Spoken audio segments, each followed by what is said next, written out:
राजधानी recording studio Belwatia.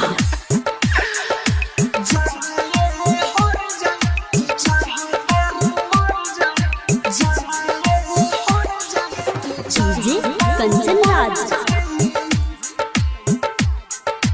Hajipur Vaishali.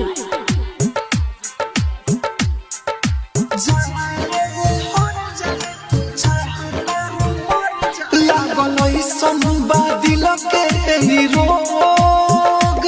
लागल ऐसन बादिल के रोग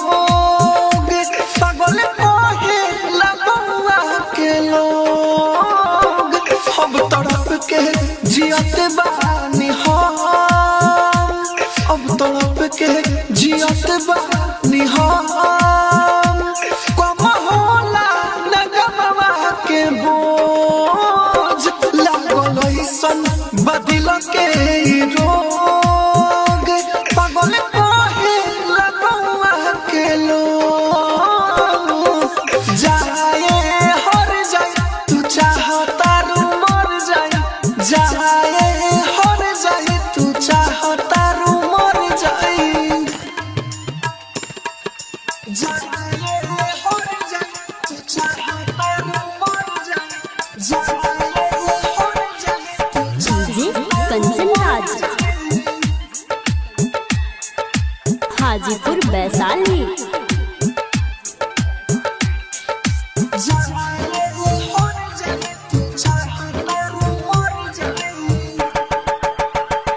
मरताना जमाना हमें सुन के कोई से टाल दी रे मरताना जमाना हमें सुन के कोई से टाल दी रे दिल याद को के धर के लमोर बहर कोई से निकाल दी रे बन के भावरा लेनी हम खोज बन के भावरा लेनी हम खोज पागल कहे लगुआ के लोग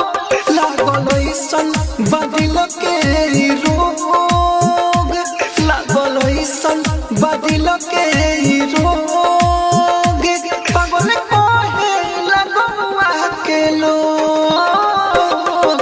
जाए हर जाए तू चाहता रू मर जाए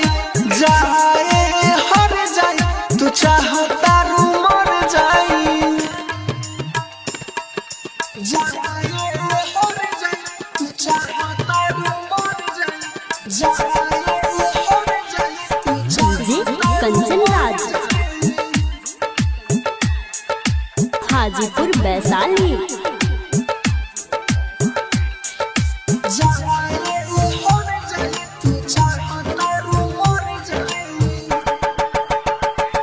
देखी हमसे फेरत बार मुँह कहीं याद नहीं खेदिन तोहरा देखी हमसे फेरत बार मुँह कहीं याद नहीं खेदिन तोहरा राहुल सतस पटल के बिना एक पल ना रहत रहलू तू घायल अरुण पियत बाड़े रोज घायल अरुण पियत बाड़े रोज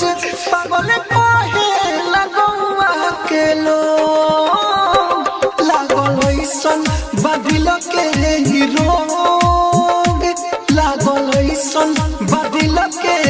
रोग पागल कहे लगुआ के लोग जहाँ रे हर जाए तू चाहता रू मर जाए जहाँ रे हर जाए तू चाहता रू मर जाए। राजधानी डिजिटल रिकॉर्डिंग स्टूडियो।